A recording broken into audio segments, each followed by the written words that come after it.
Hello, this is Tanya with Peddler's Den, coming to you today with one of our freehand cloud, water, and wildflower classes. This class features Dr. P.H. Martin's Bleed Proof White. This is an amazing product. We're going to be talking about several of the things you can use it for. We work on coated cardstock.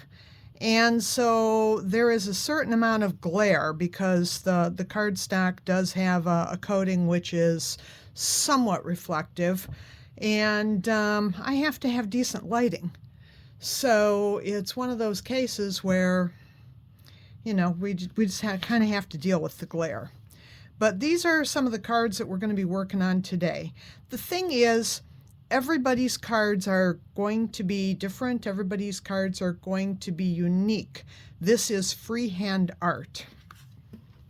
Now, when I say that we work on coated cardstock comes in high gloss, semi-gloss, matte. It comes in various colors.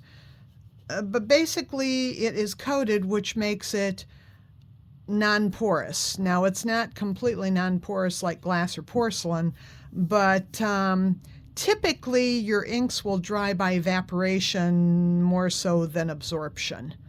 When we're working with the Bleed Proof White, this is not an ink.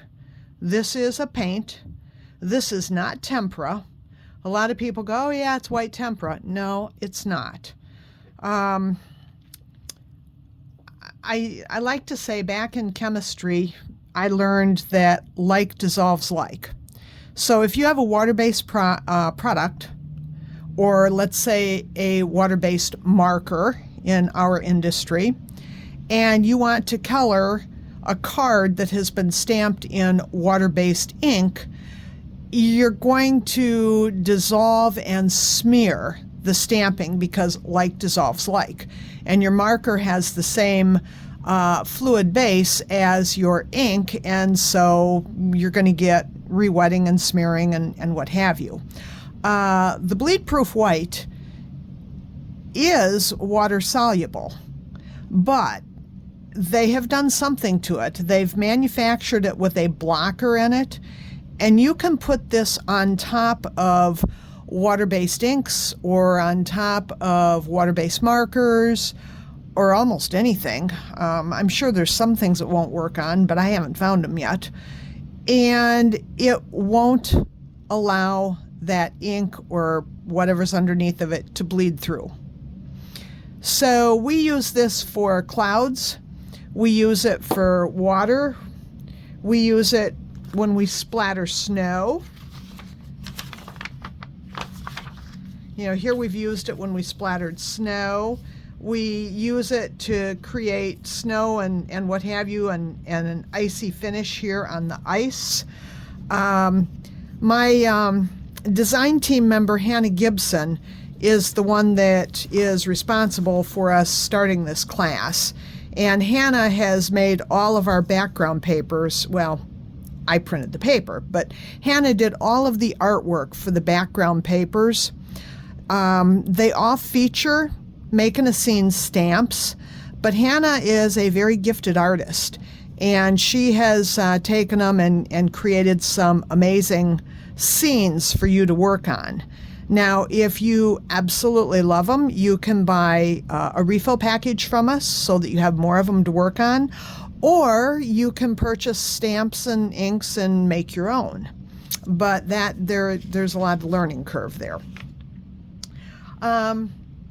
Let's get started.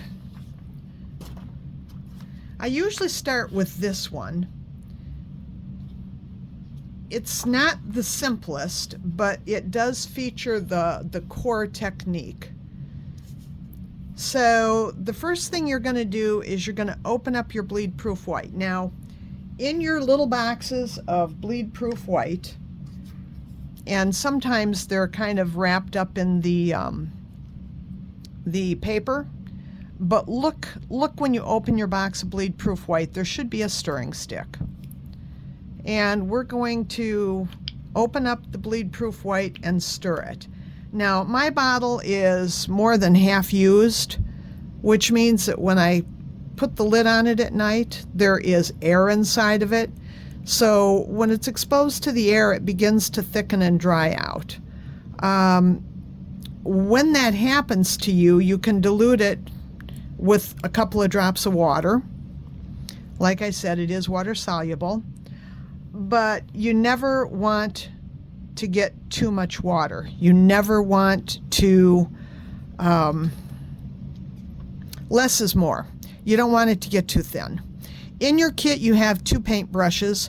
One has the red bristles, one has the dark brown bristles. The red bristle one is a little bit larger than the dark bristled one. We use the dark bristled one for the detailing in our waves. We use it for the wildflowers and the tiniest details. So we're going to start out using the red one. And I have my bleed proof white all stirred up and ready to go. And I have my water here. And I have some cotton balls. We're going to be using quite a lot of cotton balls. So I'm going to pick up some paint, and I'm just going to kind of like glob it on here. And like I said, it is better to have it thicker than too thin. And I like to tell people in the classes, you don't want to draw. You don't want to draw clouds. You just kind of want to blob paint on there. Then I'm going to set that aside. I'm going to take a cotton ball. I'm going to dip it in my water. And I am going to wring that water out. You don't want it to be drippy. Now I am going to go up and down to diffuse the bottom of this cloud. I am not going to swipe. I'm not going to press hard, because both of those things will remove the paint. We don't want to remove the paint. We just want to move it. So I am just going straight up and down to actually diffuse it. And you've got your little fuzzies on your cotton. That actually kind of works in your favor. And if you want to diffuse it a little more, you can. I use the word diffuse, soften. Now, a lot of times it's fun to do a cloud in front of a cloud. So let's go ahead and let's do another cloud here.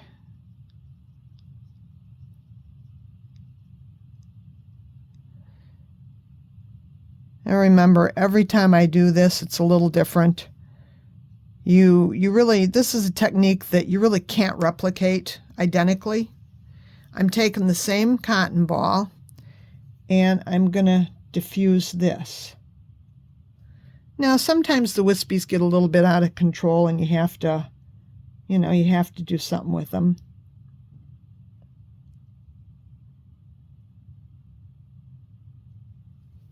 But there we have a cloud in front of a cloud.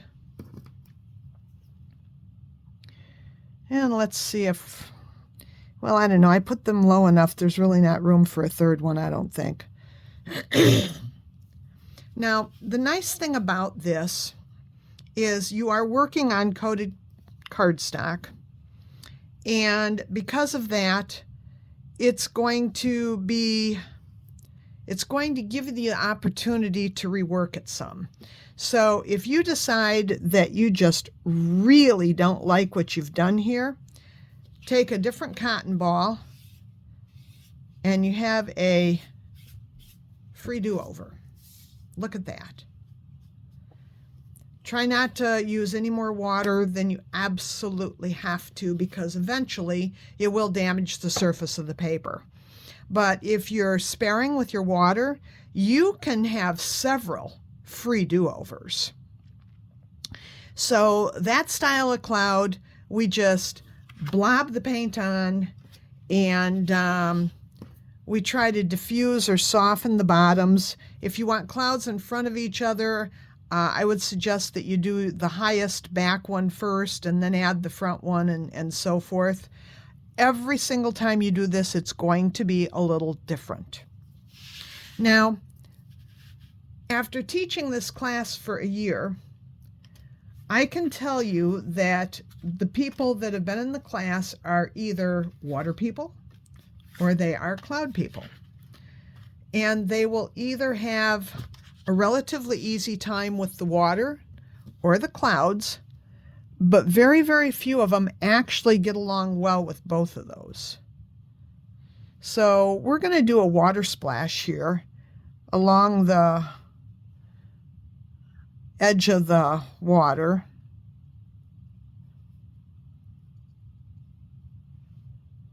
And I'm trying to just kind of like blob this on here. You don't want it to be straight. You want it to have some variance, and it doesn't even have to totally connect. And then, much like we did before, we're going to try to diffuse this, but this time we're not going to try to just go across the bottom. We're just kind of going to diffuse more on the top than the bottom, but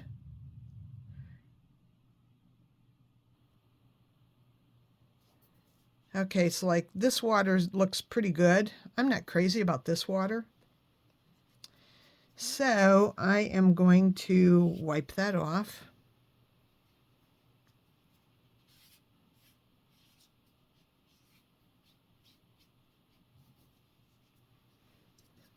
See how easy that is?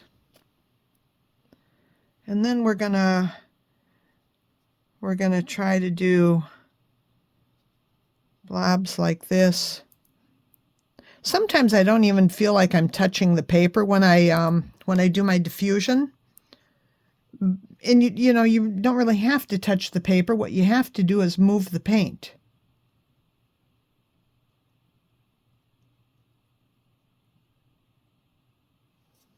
That's a little bit better. Now I had put it pretty heavy on this one. Hopefully you can see this pretty good without the glare. On this example, you can see that it was much, much lighter, a thinner line of paint, and so the diffusion looks different. I have a number of examples here, and each one is a little different. You know, here we have this. Hopefully you can see that pretty good. So if, you know, if you like the skinny look, then you're going to put much less paint down. If you like the more full look, then you're going to put more paint down. Now, for the detailing in the water, I usually drop to the finer brush. And you know, you can do little lines, you can do little dots. It's not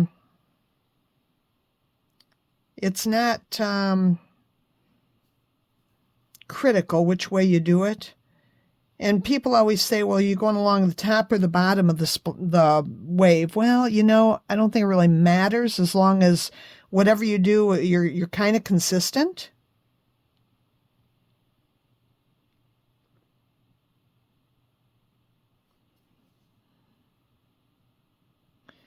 My paint is low enough there. I have to really kind of get in there. Now, if you have trouble making a line like this, let me see if I have an example of one. I think I do. If your paint is wanting to bead up, if your paint is wanting to bead up like this, the paper is repelling it and it's beading up. This typically happens when something is too wet. Either your brush is too wet or you've thinned your bleed-proof white too much, but this is usually a symptom of too much water. So if you have that problem, then, you know, that's kind of what's going on. Okay, let's see.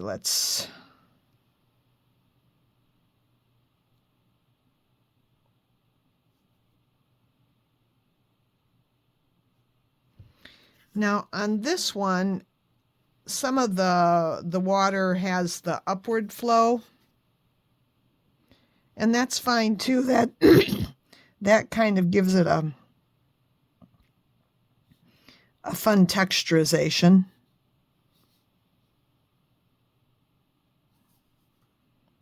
Kind of go along with the lines that are in the waves.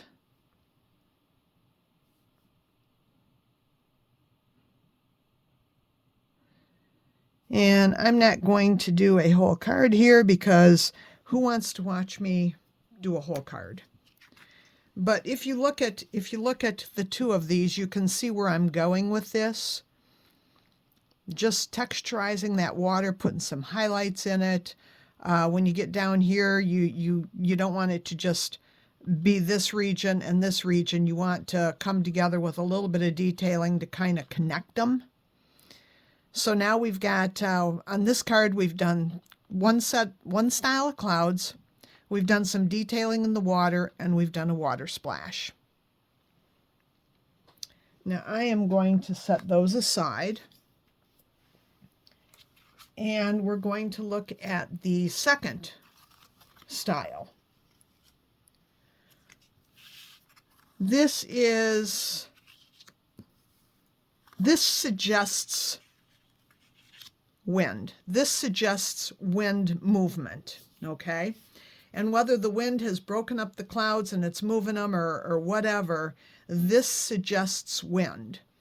If you have a dirty enough, wet enough cotton ball, a lot of times you can just sweep and you can accomplish this without using any extra paint.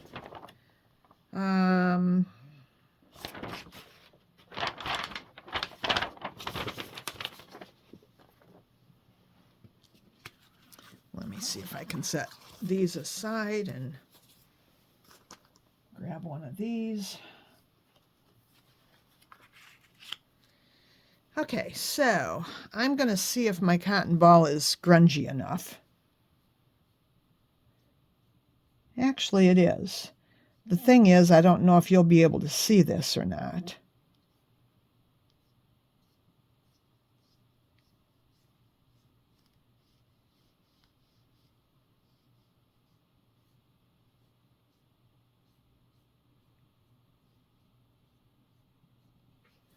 Let me see if you can see it.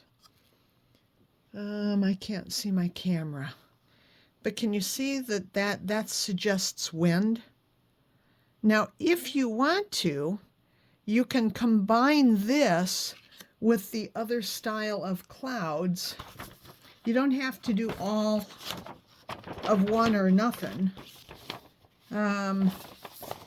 In your instructions, you can see on this one, Hannah did this one, that she's got clouds, but she's also got a little bit of wind blowing here. On this one, she's got mostly just wind blowing. Let's see what other examples we got in here. Okay, well those are the ones that have the wind motion. And then on this card, we're going to go back and we're going to detail the waves just like we did on the first one. And we're going to do a water splash just like we did on the first one. I'm going to see if I can do a different kind of, well, it's not a different kind, but one of those smaller ones.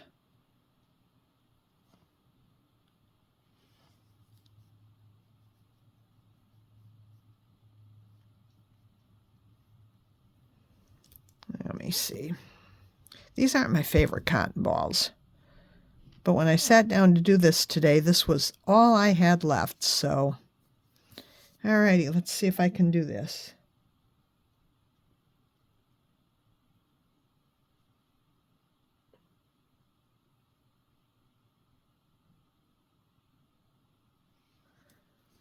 Yeah. Now see, that's with using less paint. Can you see those splashes?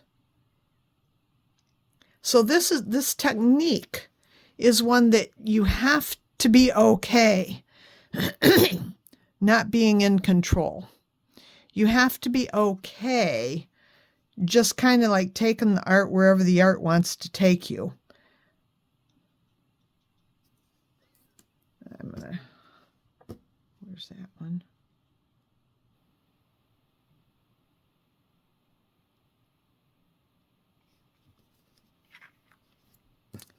And then we can go back and we can do some detailing in the water.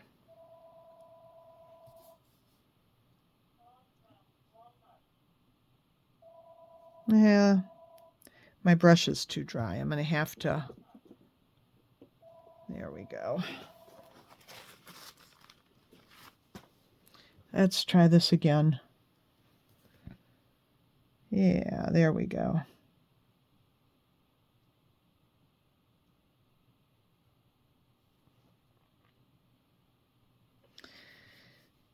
But just like the first one, you know, you can have some little lines, you can have dots. Basically, you're just putting in highlights.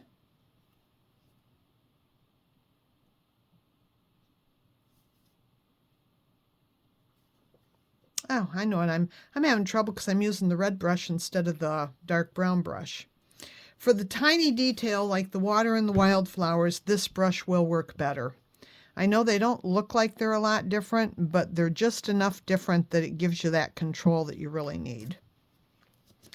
Alrighty. Now the last two focus mostly on wildflowers. And, you know, some of the people in my classes have really just done highlighting all over this in all the trees and the wildflowers and everything. You can do as much or as little of that as you want. I usually will layer in my sentiment or whatever like this. I think it looks pretty nice. And the same goes for this.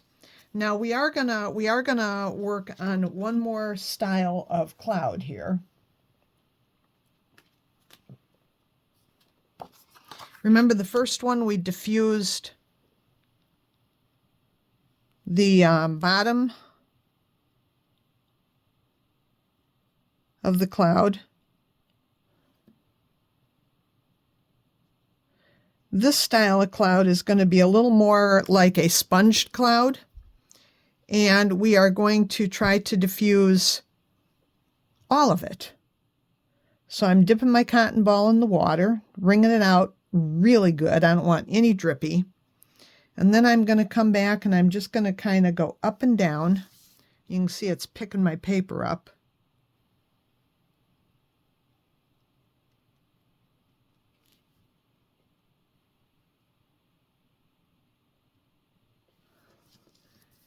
And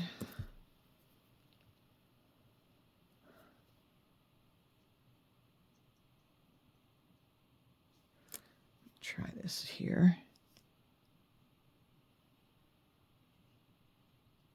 I really don't like these cotton balls.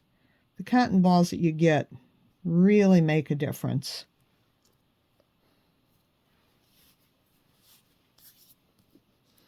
So you should be able to see a difference.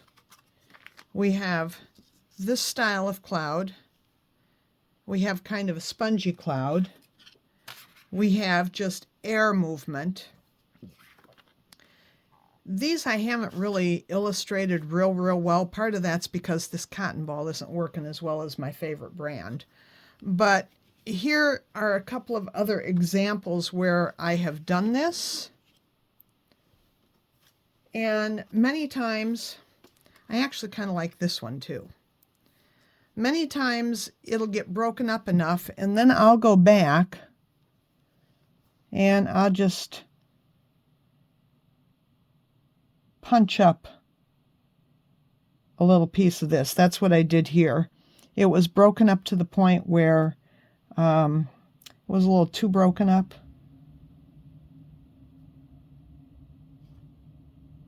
So you can kind of come back in and you can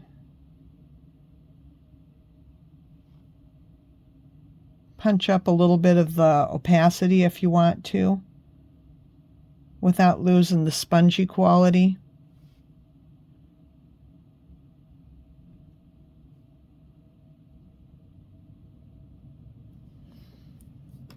So you can end up with something that looks a little bit like that. But basically on all of these, I diffused the whole cloud, and then, you know, here I went back in and I put a little more opacity in.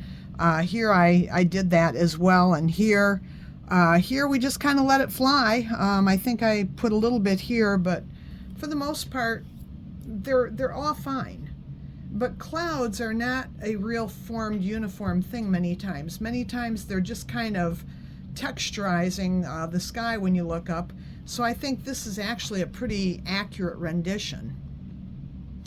Now the wildflowers, there is a little bit of a trick to the wildflowers.